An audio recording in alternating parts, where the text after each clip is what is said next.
Good morning and welcome to the channel. Hope you guys are having a great day. We are on our way to the Triple F event. You join us here at a gas station off of the Mexican Turnpike here on our way to Ohio. The Triple F event is for the Make-A-Wish Foundation. Great cause. Going to be some epic cars and a lot of big names as well. I think I'll finally get to meet Stradman. I'll tell you what, Ladesh is, well, he's never been more awake. How late were you out last night?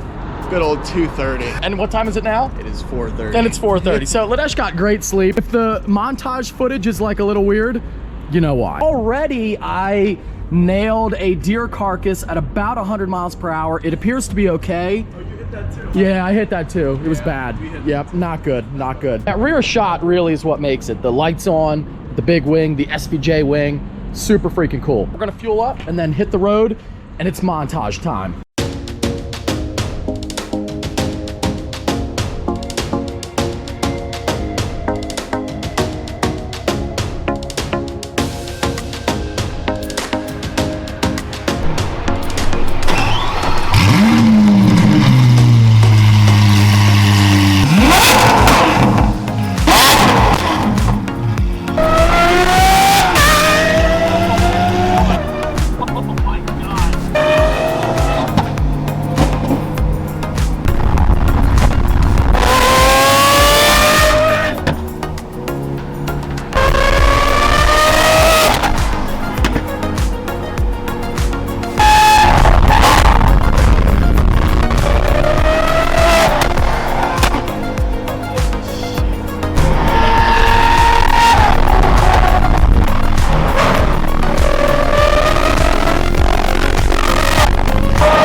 This car is the most unbelievable machine. Dude, what is this car?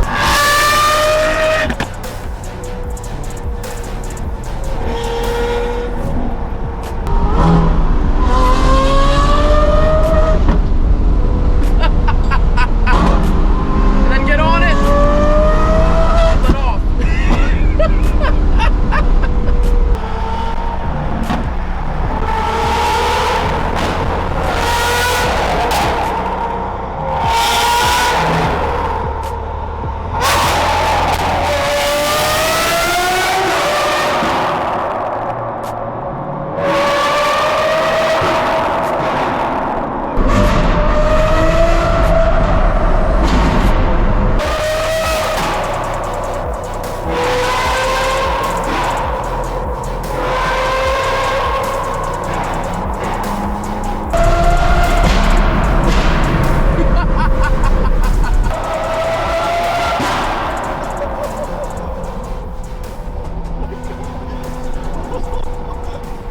All right, so little baby update here. Number one, it's about 20 degrees cooler up here than it is at home, even though we're only like maybe 150 miles, 200 miles away. The SVJ is doing great. The only thing that sucks, it's not even like the ride. Yeah, it's a little bit rough and the seats aren't as comfy as the TRX, for example, but that, you know, we know that. The only thing that gets you, and you never notice driving around for a small time, but when you're on the highway for like 7 hours, no cruise control. You always have to be on the gas. There is no cruise. One minor thing. Other than that, this car is perfection. Well, based on the M3 or M4 with the giant wing on it, I'd say we're in the right place or just about there. We have to make a little U-turn, come back, and then make a right turn in here. Then turn right into We'll see how it goes. But yeah, the SVJ did, the SVJ did very well on the journey. No complaints at all, and I'm excited. I'm excited to see what this event is all about. I know last year was the first one and it was crazy. I know this year is going to be even more crazy with cars that I have never seen before and will never be able to own in my life, but it's still cool to check them out. I have no idea. I know that I'm supposed to go to the main like hypercar area, but I don't know where that is, so I'm gonna keep driving, I guess. There's no one around to direct, but we'll make our way, we'll get there. Luckily, I have the best car for like low speed crawling in a parking lot. Like I have the best transmission. This is what you want for this type of driving. I'm thinking it's over there. There's a Gallardo. It could be over there. I feel like that's where I need to go. We're getting there. I am slowly but surely getting there. Guy in the blue shirt. I don't know where the guy in the blue shirt went. I guess I'm going there. I think that's our guy there. There you go. Hello. What's up, man? Yeah, I registered on the way here, and I'm in like the hypercar area. Okay, I just need to see a barcode, and you'll be good. 5 minutes later. This is unreal, dude. I have to start over here, I think. We've got a Chiron, and what I like even more than the Bugatti, honestly, is the Countach. When I have this new house built and I have tons of space, and hopefully, eventually I'll have tons of money, I will have a Countach for sure. They are so freaking cool. Got an acid green 918, a McLaren Senna 765 LT, Huayra over here, Pugani. I like the license plate, but this is insane. Got the trio there, the Holy Trinity with the REVVING 6x6, and then you have kind of your main hypercar area here. I'm not huge on the Paganis, so I don't really know what each one is. I only know Huayra and like Huayra BC, so I'm sorry if I say something wrong, but the lineup is epic. Yeah, it looks like that's what it is. The Huayra BC, F50, F40, Bugatti Divo, and then the Super Sport. Then you've got a 720 at the HRE booth, Turner's car, my car. I don't have HREs yet, but I will, so I'm in here. That is epic. Looks really cool. And again, that is the next. We've got the exhaust done on the SVJ. Next up is a set of HRE wheels. And then we have the Koenigsegg, I don't even know, Regera. So this is the one with the electric powertrain also, and that is just insane. Of course, from the Triple F collection. I'm not exactly sure how much that car is, but I know it's well into the millions when it was new. Now in this market, I'm sure it's even more. So this is actually really cool right now. Before the show starts, I can kind of walk around and really see everything before this area is filled. Of course, the Koenigsegg's have the dihedral, so it kind of like folds out and up. That is just nuts. I wonder what it's like. I know these are crazy fast. I have no idea what it would be like to drive on. Got a really nice colored Ford GT, red Huracan STO. The Triple F Senna, their blue is exposed carbon. So pictures on the internet, you can't really see it, but when you're in person, you can really see that exposed carbon on there. Very cool. This car famous for the 3 seats in front, like the old F1. Very neat. I can't imagine what it's like to drive that either. Exposed carbon 765. Very, very cool. And I know a crazy expensive option with MSO, but they will do it. And I love the carbon with that light blue. Beautiful, timeless car. This car to me is like Germany's 1963 Corvette. Just a beautiful car. One of the coolest door setups in the world, for sure. The beautiful SV, the Mercy SV, the Diablo, the McLaren something. Might have forgotten what that McLaren is called, but I look over here and I see a huge crowd gathering for the unloading of a McLaren F1. Now that's a McLaren I will not forget the name of. Wow, dude. The exposed blue carbon. Look at that lined up down the middle of the car. The work it must take to do that and pull that off. To have every line going correctly and then meeting in the middle to line. Oh my God. The mirrors. Love the mirrors on a Pagani. That's one of the coolest parts. Got the leather straps everywhere. Just beautiful, modeled after an airplane. So you got all kinds of awesome titanium and aluminum switchgear and the little gear shifter down there. Just awesome stuff. An exposed blue Pagani Huayra Roadster. That is pretty badass. On the spot. Yes. Favorite car here? You said F50. F50. All right, you got to own one car here for life. For life. See, now that's where like this is super cool. I also, Turner and I both as kids, we liked the F50 more than the F40. I don't know why. Seemed a little cooler to me. You can't, V12. but you can't drive that every day. No, gosh, no. I gotta go SVJ. I was gonna say, this is gonna sound super. Yeah. Turner and I come to a car show and be like, well, we like ours the best. They can do everything, basically. Everything. Like, we beat our cars pretty hard. Yeah. And they work. Oh, yeah. So, there you have it. You got to pick one to live with every day. 21,000 miles and counting, baby. Yeah, Turner's got 21K on it. I'm getting there. I got almost 5 now. That car now, though, up in Pennsylvania or Ohio, the roads I told being you. lowered. Yeah. Oh, my gosh. When you were like, lower your car, I'm like, no, I cannot lower my car. Don't lower your car. It already up here. scrapes on Up everything. Here, don't lower your car, no. Florida, I would I for fell sure. into like 8 potholes. We're bringing out like an actual F1 car out of the Mercedes showroom there. And we have the McLaren F1 over here. And this apparently is chassis number 1. I heard people say it's the first one made. So this has to be, I mean, I would say at least 20, 25, $30 million car. Showed up on a truck, but it's here, parked with the doors open. People can walk around it. It's a lot of money sitting right there. Really nice to see it though.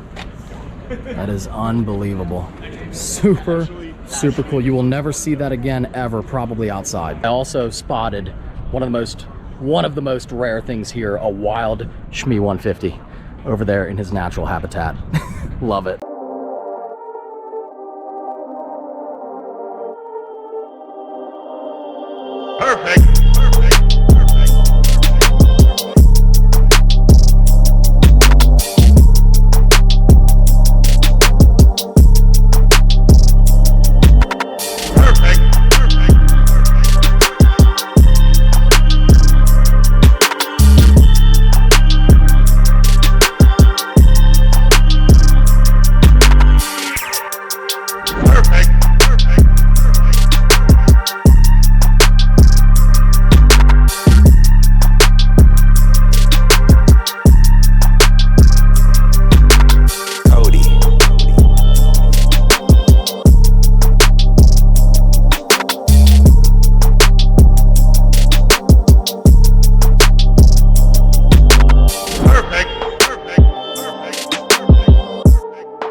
Perfect.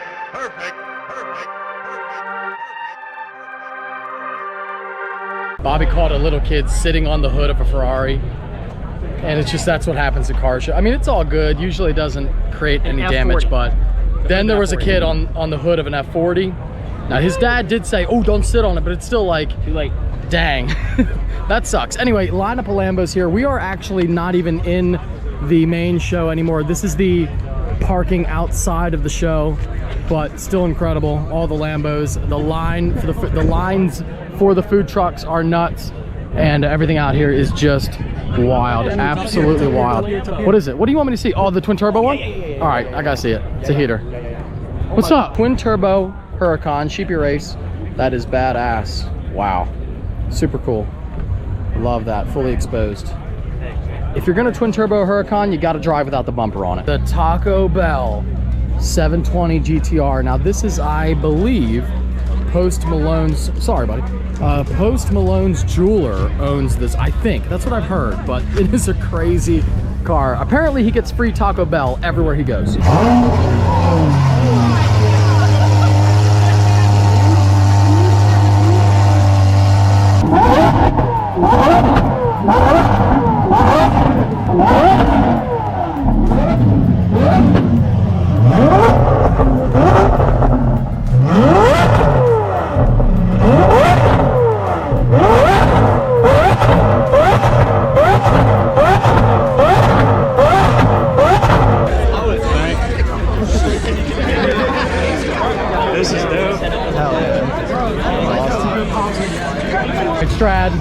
coming in from behind for the sneak attack. What's up, dude? baby? Good to see you, man. Finally meet you in person. I know. I just wanted to say hi and bye. I know you got a crazy crowd. You join the This show? man is, dude, you're an animal. You've been spending time with people all day. You want to hear revving? I feel like I've heard you. I'm like, that's Mike and the SVJ. Yes, that exhaust is unreal. You want to hear it? You should rev it up. I'm not gonna say Yeah, I think you should rev it up.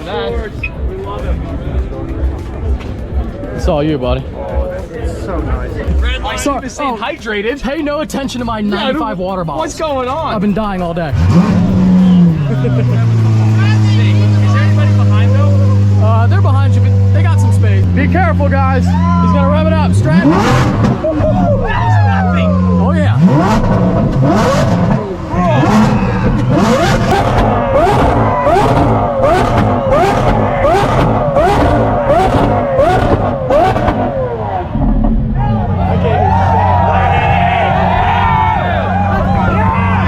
I've heard him like on the freeway next to me.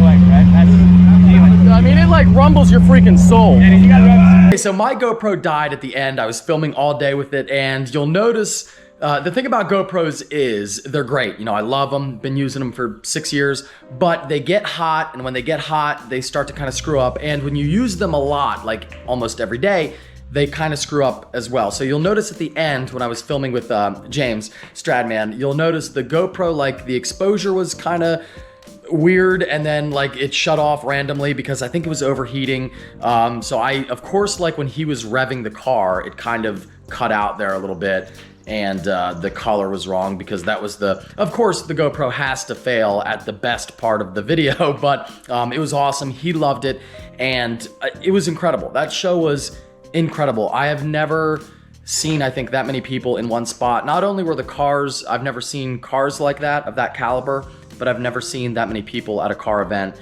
It was just insane. And the support that I got, I had, you know, 200, 250 people around me all day long. It was great. I met so many people. My voice is still a little screwed up, but it was just unreal, truly unreal, and for a great cause. And I'll tell you what else too. You know, I had, like I said, maybe about 150, 200-ish people around me all day. Stradman had at least 800, if not more, and he just was like a machine, going through, you know, meeting people, signing stuff, signing merch, taking pictures, and he did that for like 3 or 4 hours straight, and that's, you know, so he was really putting in the time. If you ever wondered, like, do we care about supporters, and, you know, does he care about his supporters? 100% he does, because it gets really tiring, especially in the heat, but he kept going. Tim Schmee as well, same type of guy, and he is like one of the hardest working people in automotive YouTube, but he was always you know, people would come up and he's trying to film, but they'd say like, hey, can I take a pic? And he'd say, of course, always super nice.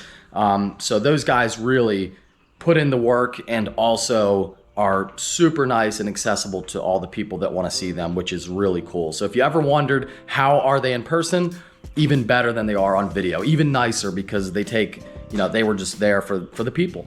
So I had a great time. I think we got Stradman on board for an SVJ. He's basically got every cool Lambo already anyway, so he needs one. He needs the pinnacle of modern Lamborghini, and I know that they do have the Altima now, but the SVJ is still the more hardcore version. It is the most hardcore, cool version of the Aventador, and the last crazy one they'll ever make, just being a V12. So I think he needs one, and I think he really liked it. And if you get one, you have to get the Gintani, I'm sorry, I never know if I'm pronouncing it right, but you have to get the Gintani system on there, because it totally changes the entire car. You know, there were a lot of insane vehicles there, like $20 million, $25 million. But when the SVJs turn on, that's where the crowd goes, because they are the crowd favorite for sure. They definitely win in the sound category out of anything there, and they are just pure entertainment. That's what the SVJ is good for. Thank you all for coming out to support a great cause, and to see me and say hi. Like, it means the freaking world to me. It really does. To see that support, you know, it's one thing to like see the numbers of subscribers or views or whatever, but when you see people in person, it's totally different. So it's really cool. But anyway, yes, hope y'all enjoyed. If you did, give it a big thumbs up. Take care. Have a great night. I'll see you in the next one.